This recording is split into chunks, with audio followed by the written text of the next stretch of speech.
We will welcome to our numbers the loyal, true, and brave, shouting the battle cry of freedom. And although they may be poor, not a man shall be a slave, shouting the battle cry of freedom. The Union forever, hurrah, boys, hurrah! Down with the traitors, up with the sun, while we rally round the flag, boys, rally once again, shouting the battle cry of freedom. As the now former head of the IMF rots in a New York prison cell, ironically but lawfully for trying to rape citizens from the third world, sentient people are realizing that the world is reaching a turning point.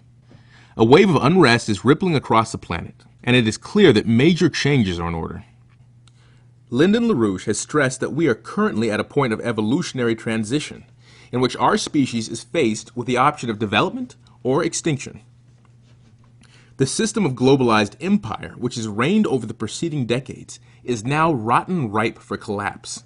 And we are faced with developing the scientific and cultural ideas necessary to bring human behavior back into coherence with natural law. We face the political necessity of reinstating the ideas of a science of physical economy, as developed by Lyndon LaRouche, which will be necessary to see us through this current crisis. The LaRouche movement is currently running 6 congressional campaigns in key areas of the United States. These include Summer Shields, who is running in San Francisco, California's International Center.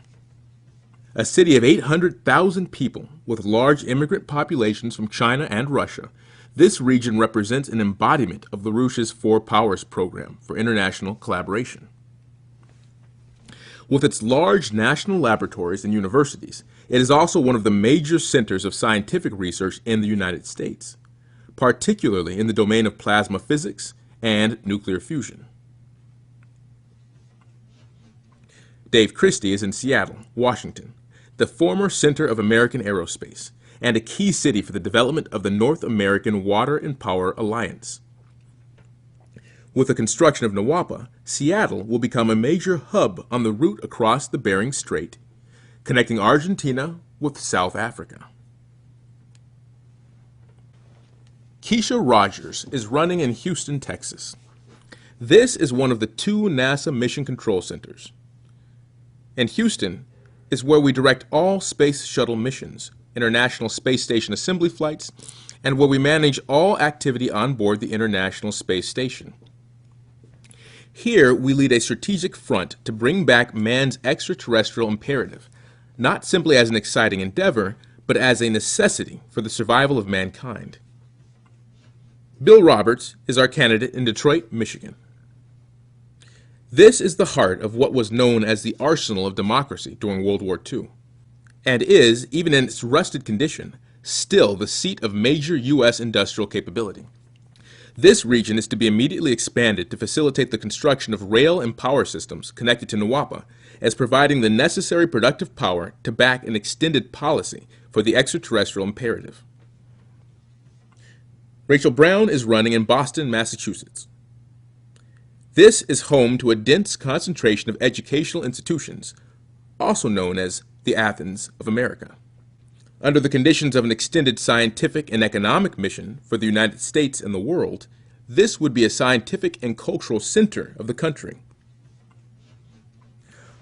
Our 6th candidate, Diane Sayre, is running in northern New Jersey, an extremely important industrial area neighboring New York and shaped in its early days by Alexander Hamilton, the first Treasury Secretary of the United States. Our political activity in these 6 regions involves an intensive campaign for a policy known as Glass-Steagall, which would free the federal government from any obligation to honor debts incurred through financial speculation. This must be done in order to establish the sort of long-term system of investment which would allow the creation of true physical wealth in the form of scientific and technological progress, such as that represented by NWAPA and NASA. To this end, our political organizing also involves an intense educational program for the population about why these specific policy measures are necessary. We are working to develop in the population an understanding of economic science as a true physical science, instead of the silly mathematical statistics of free trade, monetarism, and other Wall Street silliness. This requires an understanding of the actual driving force in economic processes and in anti-entropic development more generally: human creativity. To this end, the educational program involves work both in the classroom and on the streets. In the field, as we call it, we set up booths to educate passersby and also perform an active and regular intervention into public events and institutions, including the U.S. Congress. We hold weekly classes, which are supplemented by more intense cadre schools a few times throughout the year. The driver of our whole educational system is a loosely centralized research team called The Basement, which works alongside Lyndon LaRouche to develop new and necessary concepts and approaches to economic and scientific questions. The consistent development of classical culture is crucial in this, and education in classical bel canto choral singing by our members is required. Classical artistic composition, poetry, and music most emphatically, is the laboratory in which the functions of creativity are investigated directly and experimentally. Creating classical beauty requires the same creative faculty as discovering a true scientific principle of the universe. It should be no surprise that the greatest scientific thinkers of the past were actively passionate about classical music as the mental source for their scientific inspiration. But the lawfulness behind such spiritual activity is even more than simply inspiring. The study of classical composition is the study of human creative thought per se, and as such, it is the study of that creative process in whose image man is created. The lawfulness of classical composition and moral law is the lawfulness of physical science. Without a developed sense of classical culture, real political and scientific revolution is impossible. The political and economic destruction wrought over the last several decades has been made possible only by the cultural degeneration which accompanied it. The anti-science pessimism of environmentalism was promoted by a culture of mind-deadening repetitive music, drugs, and an obsession with sex and pleasure. Since the death of Franklin Roosevelt, atonal and other forms of degenerate noise have mostly replaced real classical artistic composition. These exercises bear more resemblance to how an insane mind functions rather than a creative one, and were actually designed to induce such insane behavior. People that have substituted such forms of mass entertainment for real classical artistic work have little ability left to make real discoveries in science. The LaRouche Movement educational program involves hands-on work which includes making astronomical observations, geometrical constructions, singing, and political intervention. In this process, smaller teams have created educational tools which include in-depth videos and interactive animated websites to facilitate the education of a constantly expanding political movement. Teaching is an integral part of the educational process, developing the teacher's own understanding of the problem by utilizing the educational principle of Gaspar Monge. Teachers are always teaching teachers. Thus, no one is simply a student. The structure is that of a pyramid, where the frontier research represented by the smaller team near the tip is constantly communicated through a network of teachers to a base which grows steadily broader on the basis of political recruitment. The core of the educational curriculum, which we call the narrow path, is the approach that education should take but rarely does. Rather than read the conclusions of the greatest minds in the past, who produced the breakthroughs on which we rely today, students should instead meet these great thinkers themselves. Discarding the use of textbooks and other questionable secondary sources, the narrow path relies on primary documents. The root of such a curriculum are the dialogues of Plato. Plato's Socrates develops the concept of mind itself as a verb and not a noun. That is, the subject of human mentation is the process of mentation itself, which leads to truth, and not the facts that are gleaned as a result. For example, in Plato's Meno dialogue, Socrates confronts an uneducated slave boy with what appears to be a simple geometric problem. How do you construct a square exactly double the size of another square? Doubling the length of the side ends up quadrupling the square, not doubling it. In the end, the slave boy discovers that he must go outside of the nature of the square and bring in a new idea in order to make a square whose area is double. A seemingly similar problem is found in doubling the volume of a cube. This project becomes one of the defining scientific challenges for Plato's Greece. Plato's collaborator Archytas discovered that again, one must leave the domain of the cube in order to double its volume. Plato's method of intervention into society, that is, rigorously disclosing the true unique nature of the creative mind, was revived and developed upon by Cardinal Nicholas of Cusa, who superseded the insane conflict of religions over a despotic God by demonstrating that not only is the universe reasonable, but that if in fact man is uniquely endowed with that same creative principle of reason which governs the constant development of the universe, then principles which govern the universe, though not directly accessible through our immediate senses, should yet be susceptible to being known by the mind. That is, if in fact humans can discover a universal artistic or scientific principle, then the human mind must be the measure of those principles. That is, man is made in the image of that same creator from whose mind those principles originally unfolded. This idea of a true divine spark kindled the European Renaissance and became the basis of all modern science.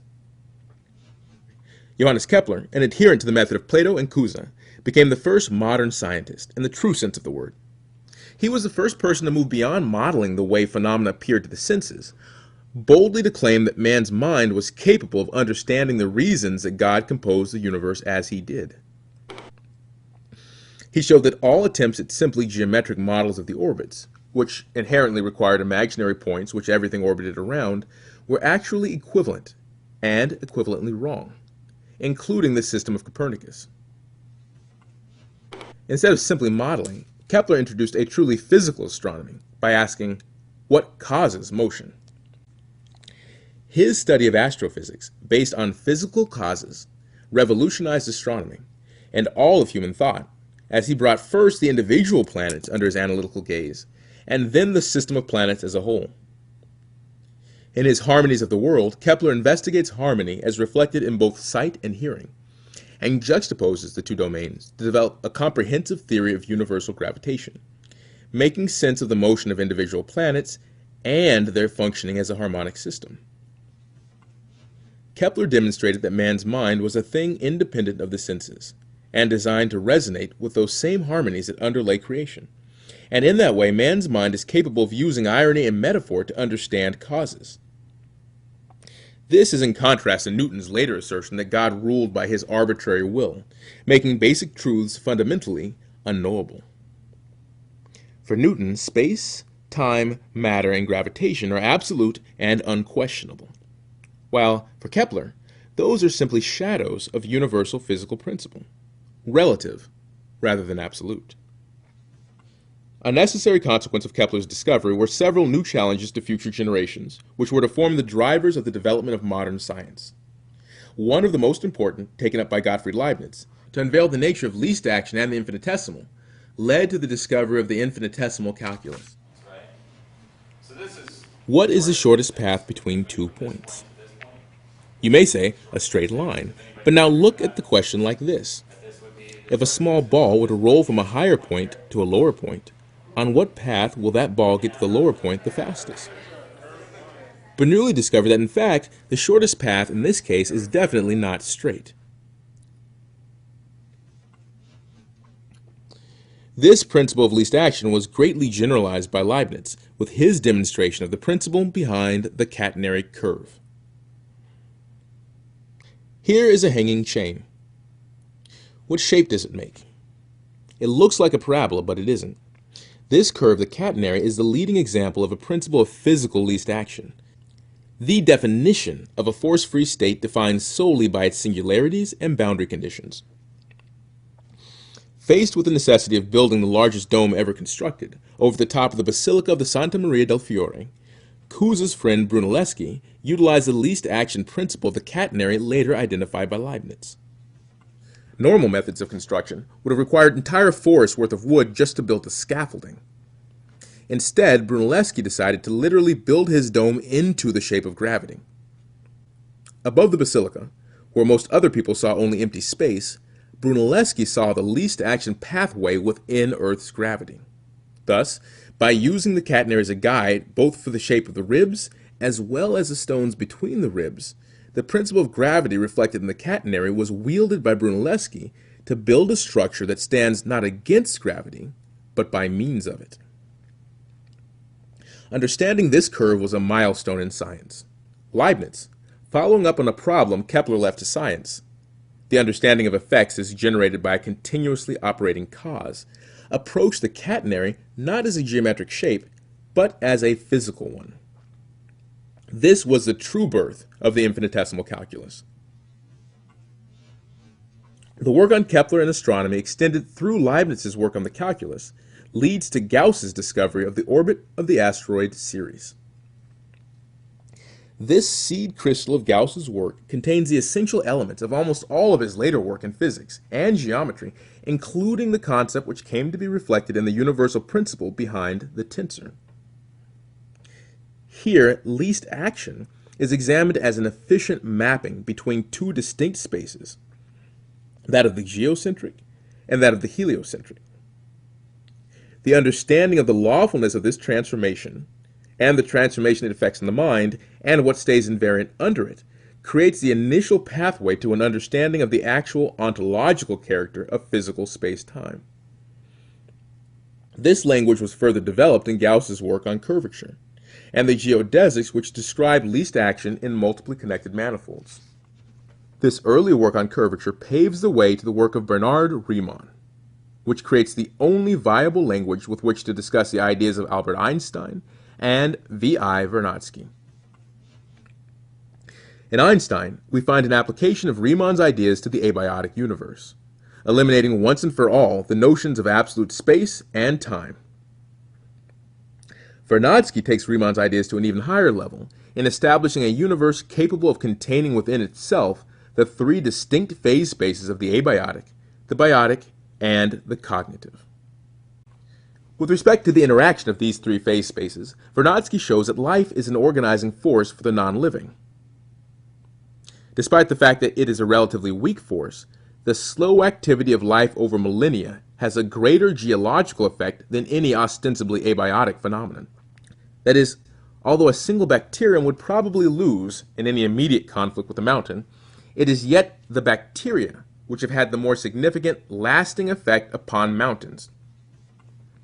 In the same way, although a single unarmed average human probably wouldn't survive a conflict with a large bear, it is yet the humans and not the bears which have the potential to organize all life on the planet, shaping forests and landscapes, while training bears to ice skate. All of this culminates in Lyndon LaRouche's concept of physical economy, the science of how mankind organizes the universe as co-creators. This includes our present work on the history of the development of Earth's biosphere and its relationship to cosmic processes. This development is to be understood, in the way Vernadsky understood it, as the process which mankind must revolutionize with its own economic activity, subsuming the biosphere in all of its cosmic extent within the noosphere.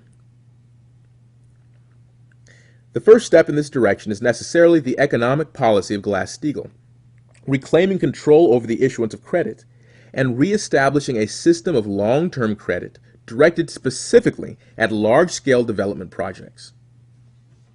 Foremost among these will be to take control of Earth's water cycle, with NWAPA and its sister projects globally. NWAPA will rescue runoff water from Alaska for use in greening the North American desert shared by the U.S. and Mexico. The technical know-how developed in this project must then be applied in Africa, taming the Congo River in order to green the Sahara and refill Lake Chad, and similar projects must be undertaken for the Aral Sea. A magnetically levitated transportation system will link these projects, bridging both the Bering Strait and the Darien Gap. Such a system of interlinked projects will be necessary in order to situate us for the broader mission of colonizing our solar system, a mission which was previously cut short with the assassination of President Kennedy in the United States. This will require the transitioning to higher and higher levels of energy flux density and power sources, first moving to a completely nuclear society, and then using that as the platform for the development of nuclear fusion, and then, later, matter-antimatter power sources. It is this process which defines the creation of economic wealth. Wealth is not to be found in either the abiotic or the biotic universe. It is created as a reflection of that very process of successive levels of creative mentation defined by Plato and rigorously defined by Vernadsky. This process of organizing anti-entropic development is a source of all true economic value. Under these conditions of constant scientific development, the concept of limited resources quickly becomes meaningless. Our only limitations are political. It is a question of human will that we either evolve as a species or, as a species, we will die. The survival of the human race in even the near term requires us to stop acting like animals and to return to the path of science marked out by our narrow path, and requires a deep change in how people think. This means a return to classical artistic composition and a study of how the human mind acts creatively. With this as our cultural foundation, the LaRouche movement represents a small but powerful political force in the U.S. and globally. We have youth offices all over the United States, as well as in Germany, France, Mexico, Argentina, Australia, and we operate politically in some form in almost every part of the world. Our website gives us the ability to be everywhere at once and provide immediate political and educational orientation, as well as provide educational ammunition for others every day of the week. These times of crisis are ripe for the sort of revolutionary changes which our 6 candidates, under the leadership and guidance of Lyndon LaRouche, are leading. The current system of globalization and free trade has reached the natural end of its unnatural life. As whole nations fall into disrepair and a mass strike ferment spreads across the globe, exploding in a series of seemingly isolated uprisings, it is very clear that the survival of the human species depends upon us making an evolutionary leap of the form indicated here. You are welcome to our numbers, the loyal, true, and brave, shouting the battle cry of freedom. And although they may be poor, not a man shall be a slave, shouting the battle cry of freedom. The Union forever, hurrah, boys, hurrah! Down with the traitors, up with the sword, while we rally round the flag, boys, rally once again, shouting the battle cry.